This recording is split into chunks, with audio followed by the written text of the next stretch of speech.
Hello, स्वागत है आप सभी का द माइनस प्लस पर। ज्योमेट्री के सेकेंड वीडियो में, ज्योमेट्री की जो पहली वीडियो थी वो 3-4 दिन पहले आई थी, जिसमें हम लोगों ने रेखाखंड और इस सब चीजों के बारे में, बिंदु के बारे में हम लोगों ने उसमें सीखा था। ठीक है, अब हम सीखेंगे पैरेलल लाइन, मतलब समांतर रेखाएं, संरेख बिंदु, संगामी रेखाएं। 3-4 टॉपिक, 3-4 जो पॉइंट है वो आज हम लोग इस वीडियो में देखेंगे। ठीक है, तो अगर आप लोगों ने अभी तक चैनल को सब्सक्राइब नहीं किया तो चैनल को सब्सक्राइब कर लीजिए, वीडियो को लाइक भी कर दीजिए। और जो मैं यहाँ पर पढ़ाता हूँ इसके नोट्स के लिए, यानी कि क्लास के नोट्स के लिए और इस टॉपिक पर आधारित प्रॉब्लम के लिए टेलीग्राम पर फॉलो करें। टेलीग्राम पर सर्च करें द माइनस प्लस EDU, इस प्रकार से सर्च करें the minus plus EDU Telegram पर। ठीक है, वहां पर डेली प्रैक्टिस के लिए मैं कुछ न्यूमेरिकल भी देता हूं। ठीक है, और उसका सॉल्यूशन भी मैं देता हूं अगले दिन, तो वहां पर आप लोग जाकर के टेलीग्राम पे ज्वाइन करें। ठीक है, आज हम लोग सीखेंगे समांतर रेखाएं। देखिए, समांतर रेखाएं हम पिछली वीडियो में भी मैंने बताया था। ठीक है, लेकिन इस वीडियो में भी मैं बता रहा हूं। देख लीजिए कि समांतर रेखाएं होती क्या है, एक बार ध्यान से देखिए। देखिए, वैसी दो या दो से अधिक रेखाएं जो एक दूसरे को काटती ना हो, मतलब प्रतिच्छेद नहीं करती हो। देखिए, जैसे ये रेखाएं हैं, ये जो रेखाएं, इसका नाम मान लीजिए L है और इसका नाम M है। ये दो रेखाएं हैं। अगर समांतर रेखा का मतलब समझिए, इस रेखा को अगर हम कहीं भी बढ़ाते जाएं, क्योंकि रेखाएं हैं, इसका जो लेंथ है, रेखा लाइन का जो लेंथ होता है वो इनफाइनाइट होता है, कहीं भी हम बढ़ाते चले जाएं। ठीक है, तो इस रेखा को बढ़ाएंगे तो इस रास्ते पे जाएगा और इस रेखा को बढ़ाएंगे तो इस रास्ते पे। अगर इस तरफ बढ़ाएं, रेखा दोनों तरफ बढ़ती है, पिछली वीडियो में मैंने बताया था रेखा दोनों तरफ बढ़ती है। ठीक है, अब इस रेखा को कहीं भी बढ़ाएं तो ये एक दूसरे को कहीं पर भी काटेगी नहीं। काटने का मतलब देखिए, एक ये रेखा अगर ले लेते हैं हम और दूसरी ये रेखा ले लेते हैं हम, तो इस रेखा को बढ़ाइए और इस रेखा को बढ़ाइए तो यहां पर देखिए एक दूसरे को काट दिया। ठीक है, इसी को बोलते हैं काटना या प्रतिच्छेद करना, काटना या प्रतिच्छेद करना। ठीक है, और ये दोनों, इस दोनों रेखा को ध्यान से देखिए, ये कहीं पर भी इनफाइनाइट तक जाएगा लेकिन कहीं एक दूसरे को नहीं काटेगी। ठीक है, और इसकी खासियत ये होती है कि इसका कहीं पर भी इस दोनों के बीच का जो गैप है, जो इस दोनों के बीच का जो डिस्टेंस है, ठीक है, डिस्टेंस जो है इस दोनों के बीच का वो बराबर होगा। यहां पर आप नाप लो या यहां पर आप नाप लो या यहां पर आप नाप लो, यहां पर नाप लो, जाके इंफिनिटी पे नाप लो, कहीं भी आप इस दो लाइन के बीच का डिस्टेंस अगर नापोगे आप तो वो हमेशा समान होगी। समांतर रेखा की ये खासियत है। ठीक है, अब एक रेखा अगर हम बीच में भी इस तरह से खींच देते हैं, ठीक है, ध्यान से देखिए, या देखिए आप यहां पर एक रेखा हम खींच दे, ये L M और ये N है, तो ये रेखा भी इसके समांतर है कि नहीं है? ये दोनों रेखा भी समांतर है। इसको भी हम आगे बढ़ाएंगे कहीं पर भी तो एक दूसरे को नहीं काटेगा। ठीक है, आपको देख के पता करना होगा कि ये दोनों समांतर है या समांतर नहीं है। ठीक है, अगर इस प्रकार से कहीं पर रहे तो आपको कहना है कि ये दोनों रेखाएं समांतर नहीं है। अभी तो नहीं काट रही है ये एक दूसरे को, लेकिन अगर इसको हम आगे बढ़ा दें, रेखाएं हैं ये आगे बढ़ती है, इनफाइनाइट तक बढ़ती है, तो आगे जब बढ़ाएंगे इसको तो यहां पर ये एक दूसरे को काट देगी। इसलिए ये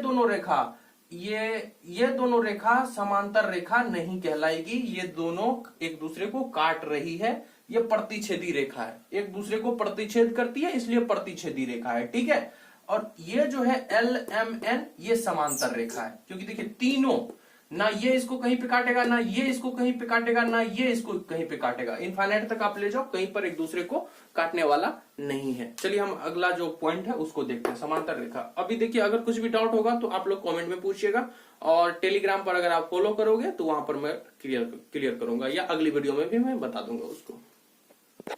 अपना दूसरा है प्रतिच्छेदी रेखाएं, इंटरसेक्शन लाइन। ठीक है, इंटरसेक्शन लाइंस, तो ये क्या होता है वो ध्यान से सुनिए। वैसी दो रेखाएं जो एक दूसरे को प्रतिच्छेद करती हो। इससे पहले मेरा था समांतर रेखाएं।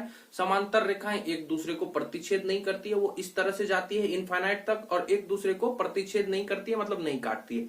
और इसकी खासियत ये है, ये इसका नाम ही है प्रतिच्छेदी रेखा है, मतलब एक दूसरे को काटेगी। मान लीजिए ये रेखाएं हैं, ये L है, ये M है, और यहां पर देखिए यह काट रहा है, ये पॉइंट ओ मान लीजिए, तो ओ पे एक दूसरे को प्रतिच्छेद कर रहा है, ओ पर क्या कर रहा है, एक दूसरे को प्रतिच्छेद कर रहा है, मतलब काट रहा है। तो इस प्रकार की जो रेखाएं होती है उसे प्रतिच्छेदी रेखाएं कहा जाता है। इस प्रकार की जो रेखाएं होती है उसे क्या कहा जाता है, प्रतिच्छेदी रेखाएं कहा जाता है। ठीक है, इसके बारे में इतना ही। और जब हम सवाल करने लगेंगे, न्यूमेरिकल करने लगेंगे, तब आगे और बहुत सारी चीजें हैं जो क्लियर होंगी। ठीक है, तो चलिए अब अपने तीसरे टॉपिक पे चलते हैं।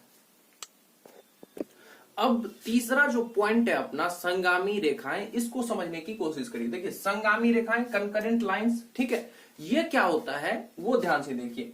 वैसी रेखाएं जो किसी खास बिंदु पर एक दूसरे को प्रतिच्छेद करती हो, मतलब काटती हो किसी खास बिंदु पर। जैसे देखिए ये एक रेखा है अपना एल, ये एक रेखा है, ठीक है। अब ये दूसरी रेखा है एम, ये किस बिंदु पर एक दूसरे को काट रहा है, ये पॉइंट है अपना मान लीजिए ओ, ठीक है, ये ओ पॉइंट पर एक दूसरे को काट रहा है। अब एक तीसरी रेखा है एन। अब ये जो देखिए ये रेखा एल है, ये एम है, ये एन है, उसके बाद एक और रेखा लीजिए पी, ठीक है, ये एक रेखा है। तो देखिए एल एम एन पी, ये जो चार रेखाएं हैं एक दूसरे को इस खास बिंदु पर, ओ नाम का जो पॉइंट हमने लिया है, ओ नाम का जो पॉइंट है हमारा, इस बिंदु पर सभी एक दूसरे को काट रहा है। या ये भी हम कह सकते हैं कि ये जो खास बिंदु है, इस बिंदु से सभी रेखाएं एल एम एन पी इस बिंदु से गुजर रही है। संगामी रेखा का मतलब होता है किसी खास बिंदु से अनेकों रेखाएं गुजरती हो, तो जितनी रेखाएं उस खास बिंदु से गुजर रही है सभी संगामी रेखाएं कहलाएंगी।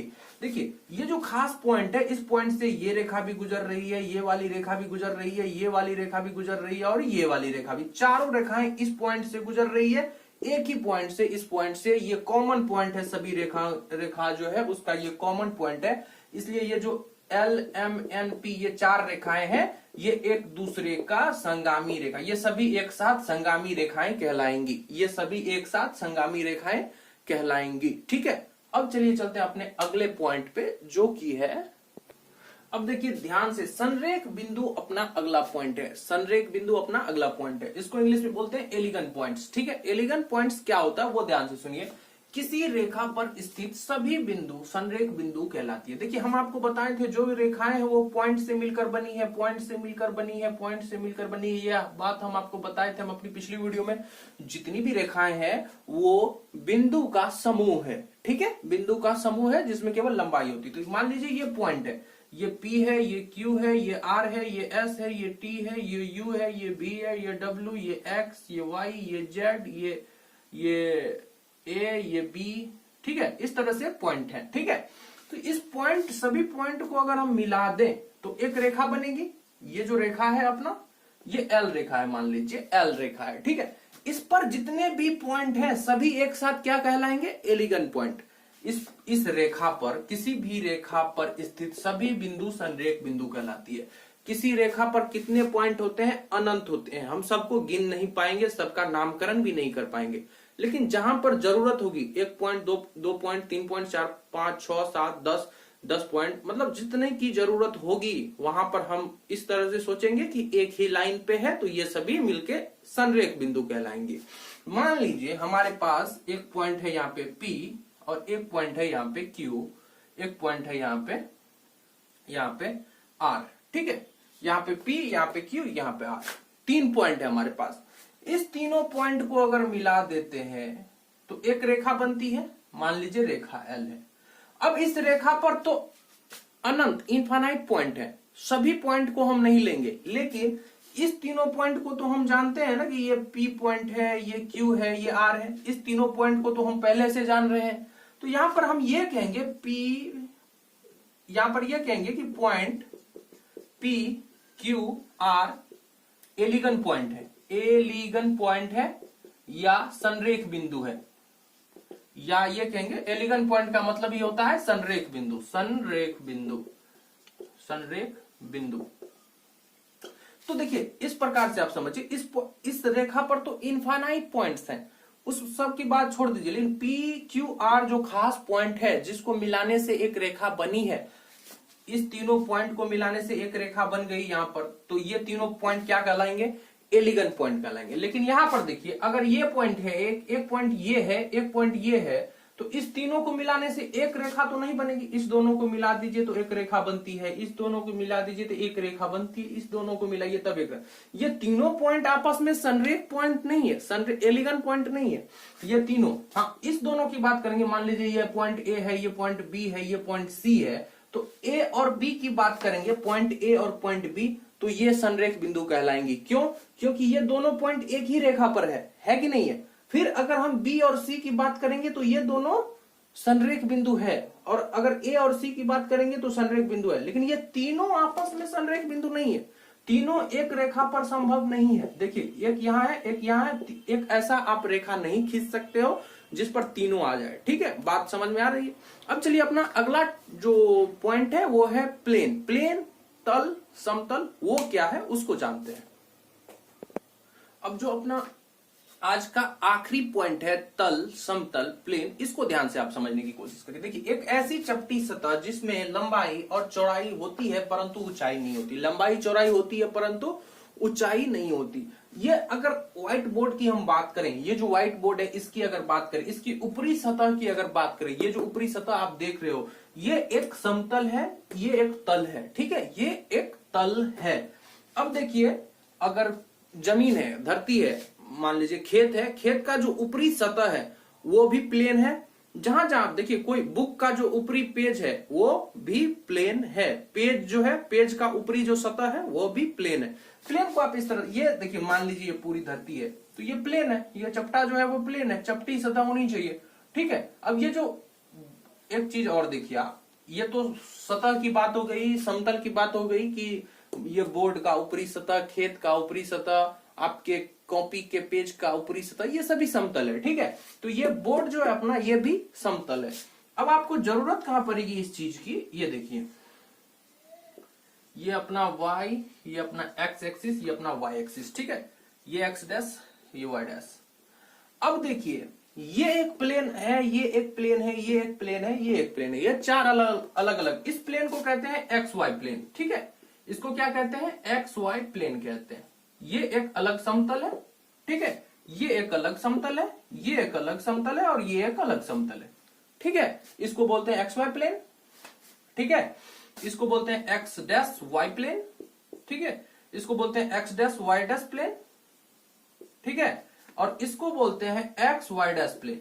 ठीक है, इस चारों का अलग अलग नाम भी है, ये प्लेन, ये प्लेन, ये प्लेन, ये प्लेन। तो प्लेन आप इतना समझिए प्लेन के बारे में, चपटी सतह, लंबाई चौड़ाई तो होगी, ऊंचाई नहीं होगी, बस इतना समझिए।